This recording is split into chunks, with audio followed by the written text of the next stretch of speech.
Hello guys, good morning. তোমরা কেমন আছো? আশা করছি খুব ভালোই আছো, আর আমিও খুব ভালো আছি। তো এখন বাজে সকাল 10:30, আর এখন থেকে কিন্তু আমি ব্লগটা শুরু করছি। তো তোমাদের কাছে অনুরোধ রইল, তোমরা প্লিজ ভিডিওটাকে কন্টিনিউ করো। তো দেখো, সকাল সকাল কিন্তু আমরা বেরিয়ে পড়েছি বড়দির বাড়িতে। আজ অনেক বছর হয়ে গেল কিন্তু বড়দির বাড়িতে যাইনি। তো সেই জন্য আজকে হঠাৎ বেরিয়ে পড়লাম, কারণ বড়দির বাড়িতে আজকে পুজো আছে, গোপাল পুজো আছে। তো যাবো না করতে করতে কিন্তু আজকে ফাইনালি যাচ্ছি, কারণ আমার একটু কাজ ছিল। তো সেই কাজটা কমপ্লিট না হওয়া পর্যন্ত আমি যেতে পারছিলাম না। তো আজকে কাজটাও কিন্তু তোমার ক্যান্সেল হয়ে গেছে। তো সেই জন্য আমরা হঠাৎই সকাল সকাল আমার বোনজিকে বললাম, তুই যাস না, দাঁড়া, আমি কিন্তু তোর সঙ্গে যাব। তো সেই জন্য আমরা চলে গেলাম তিনজনে মিলে, আমার বোনজি, আমি, আমার ছেলে, তিনজনে মিলে চলে গেলাম বড়দির বাড়িতে। তো চলো যাওয়া যাক। তো আমরা প্ল্যাটফর্মে ঢুকে গেছি, আর তারপরে কিন্তু ট্রেনও চলে এসেছে। আর ট্রেনটা দেখতেই পাচ্ছ, পুরো কিন্তু ফাঁকা।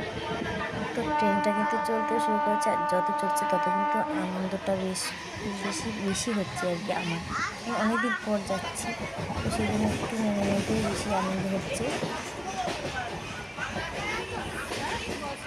আর আমার ছেলে তো খুবই খুশি, দেখতেই পাচ্ছ ওর মুখ দেখে। আর এদিকে আমার বন্ধু কিন্তু রিলস বানাতে ব্যস্ত। আর এদিকে কিন্তু আমরা ট্রেন থেকে নেমে চলে এসেছি। আর আমরা কিন্তু মিষ্টির দোকানে দাঁড়িয়েছি। তো দেখতেই পাচ্ছ কত সুন্দর সুন্দর মিষ্টি। আমার বন্ধু বলছে, তুই মিষ্টি খাবি, কিন্তু কিছুই বুঝতে পারছি না, কারণ এত মিষ্টি দেখে তো আমি পাগল হয়ে যাচ্ছি, কোনটা ছেড়ে কোনটা হবো। কারণ ইদানিং আমার মিষ্টি খেতে খুবই ইচ্ছা করছে, খুব ইচ্ছা করে। তো যাই হোক, একটা মিষ্টি আমরা খেয়ে নিলাম, আর বড়দিদার জন্য কিন্তু মিষ্টি নিয়ে নিলাম। আর আমার আরেক বন্ধুর জন্য কিন্তু আমরা ওয়েট করছি, ও আসছে, মানে যার বাড়িতে আর কি পুজো, তো সে আসছে। তো আমরা ঠাকুরের জামা কাপড় নিতে এসেছি। ওই যে সামনেই দেখতেই পাচ্ছ, ও এসে গেছে, আমার বন্ধু এসে গেছে, ছোটো বন্ধু, মানে বড়দির মেয়ে। আর আমরা এত সকাল সকালে এসেছি যে দোকানপাট কিন্তু সবই বন্ধ, কয়েকটা দোকান খোলা রয়েছে। তো ঠাকুরের দোকানগুলো যে খোলা, এতে ভেবে খুব আনন্দ হচ্ছে। আর ঠাকুরের জামা কাপড় কোনো দোকান ছিল না, সেগুলো কিনতে হবে। তো জামা কাপড় তো পছন্দ হচ্ছে, দেখি কি নেওয়া যায়। তারপর ঠাকুরের জামা কাপড় কিন্তু নেওয়া হয়ে গেছে। আর তারপর আমার বোনজি দেখতে পেলো এই পঞ্চুটা, ওর পছন্দ হয়েছে পঞ্চুটা, তো এটা নেবে। তো সেই জন্য এটাও নিয়ে নিলাম পঞ্চুটা। আর দেখতে পাচ্ছ সব সোয়েটারগুলো খুব সুন্দর। আর তারপরে আমরা কিন্তু অটোতে উঠে পড়লাম।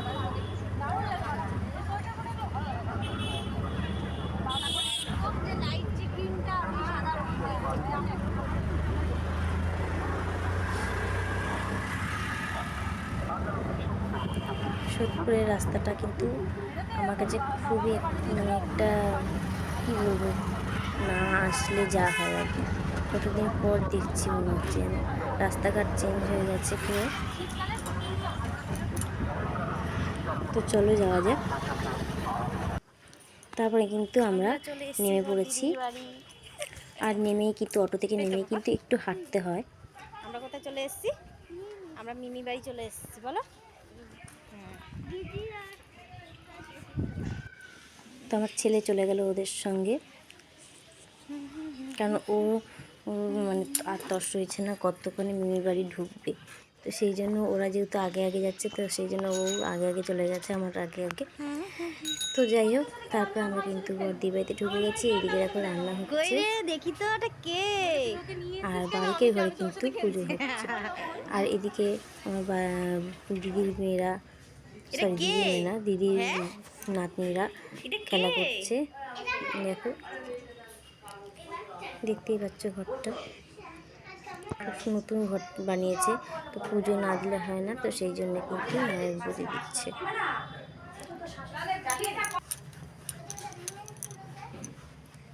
বাবা ভেঙে পড়ে যায়, ওর সঙ্গে খেলা করো।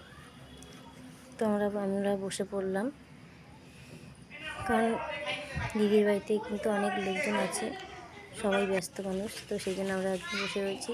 আর এদিকে দেখো কিন্তু পুজো কিন্তু শুরু হয়ে গেছিলো। আমরা কিন্তু একটু গঞ্জির বাড়িতে গেছিলাম, গিয়ে বসেছিলাম। তো এসে দেখছি পুজো কিছুটা হয়েও গেছে, যজ্ঞ শুরু হবে। তো এখন বাজে কিন্তু 3:45। এখনও কিন্তু ছেলের খাওয়া হয়নি, আমাদেরও খাওয়া হয়নি। তো সেই জন্য আগে আমি ছেলেকে খাইয়ে নেব, তারপরে আবার এসে পুজো করবো। আমি তো চলে পুলিশের আসলাম কাছে খাবার দিয়ে দেবো টেবিলে। ভিডিওটা। এদিকে আমার দুষ্টুমি ছেলেকে করলেই হয়েছে। নিয়ে আমি খাওয়াচ্ছি, আর এদিকে আমার আমি বন্ধু সব নিয়ে তুলে নিচ্ছি, দুষ্টুমি আমি করছে সব দেখে নেবো। আর খাচ্ছে।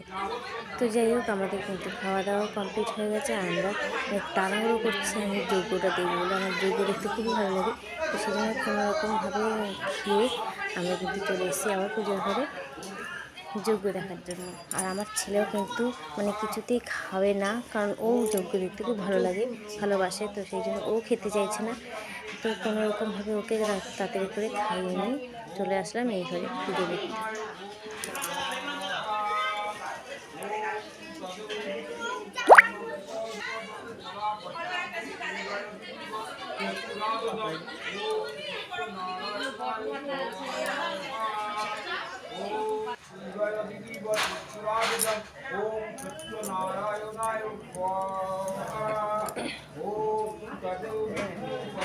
আর মোটামুটি কিন্তু পুজো ভালোভাবেই কমপ্লিট হয়ে গেছে।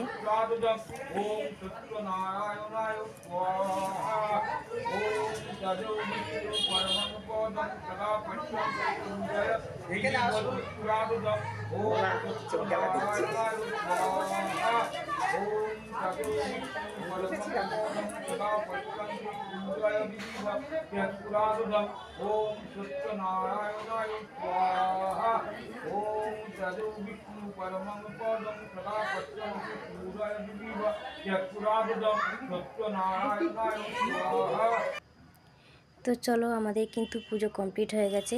আর আমি কিন্তু এখন দিদির বাড়িতে নেই, কারণ দিদির বাড়িতে একটা ঘর আটকানো, আর একটা ঘরে সবাই আর কি শোবে।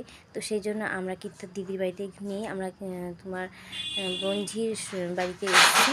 আমরা আজকে রাতটা এখানেই কাটাবো। আর এদিকে দেখো, আমরা চলে যাব কাল সকালবেলা।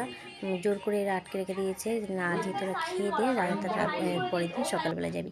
তো সেই জন্য এইদিকে কিন্তু রান্নাবান্না হচ্ছে।